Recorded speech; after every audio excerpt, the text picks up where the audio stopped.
ഇരിങ്ങാലക്കുട കൂടൽമാണിക്യം ക്ഷേത്രത്തിൽ ജാതി വിവേചനം നേരിട്ട കഴകൻ ജീവനക്കാരൻ BA ബാലു രാജിവെച്ചു. തന്ത്രിമാരുടെ പ്രതിഷേധത്തെ തുടർന്നാണ് തീരുമാനമെന്ന് സൂചന. ഇന്നലെ ദേവസ്വം ഓഫീസിലെത്തിയ ബാലു അഡ്മിനിസ്ട്രേറ്റർക്ക് രാജിക്കത്ത് കൈമാറി.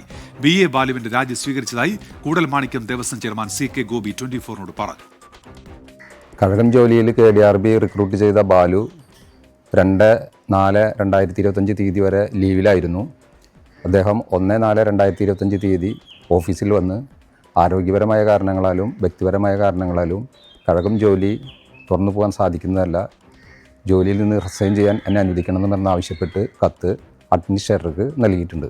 തുടർ നടപടികളുമായി ബന്ധപ്പെട്ട് ഇനി KDRBക്കും സർക്കാരിനെയും ഈ വിവരം അറിയിക്കും. അതിനുശേഷം സർക്കാരിൻ്റെയും KDRBയുടെയും നിർദ്ദേശപ്രകാരം ദേവസ്വം പ്രവർത്തിക്കും.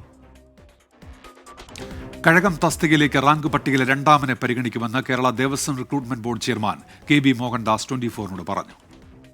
ആ 1ാം റാങ്കുകാരൻ ഇപ്പോൾ ജോലി സ്വീകരിച്ചതിന് ശേഷം അവിടുന്ന് റിസൈൻ ചെയ്ത് പോയി എന്നാണ് മനസ്സിലാക്കുന്നത്. പക്ഷേ ഔദ്യോഗികമായിട്ട് ഇതുവരെ അറിയിപ്പൊന്നും കിട്ടിയിട്ടില്ല.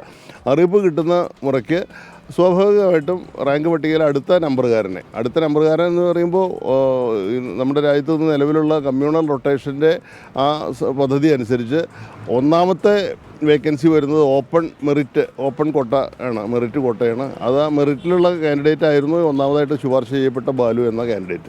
2ാമത് വരുന്നത് ഈഴവയിൽ നിന്നാണ്.